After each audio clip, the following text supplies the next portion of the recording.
Hello, আসসালামু আলাইকুম চুয়াডাঙ্গাবাসী, কি অবস্থা সবার? আশা করি সবাই ভালো আছেন। আল্লাহর রহমতে আমি অনেক ভালো আছি। আসছিলাম চুয়াডাঙ্গা ঝিনাইদহ রিশখালী মাদ্রাসায় বেড়াতে আসছিলাম, ছোটো খালার বাসায়। এবং বেড়াতে আসছি এই গত শুক্রবারের দিন আসছি, আর আজকেরা বৃহস্পতিবার।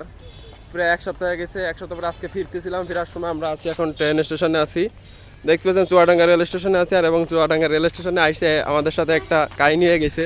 এই কাহিনীটা হলো, আমরা ট্রেন মিস করেছি।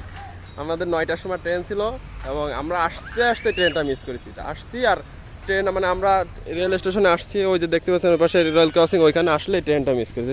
ট্রেন চলে গেছে। আর এখন আমাদের মুবাশিরা আছে আমাদের সাথে, মুবাশিরাকে নিয়ে একটু ঘুরে বেড়াচ্ছি, কী করবো। আর নেক্সট ট্রেন আপনার 1টার সময়, এখন বাজে আপনার 10টা বাজে।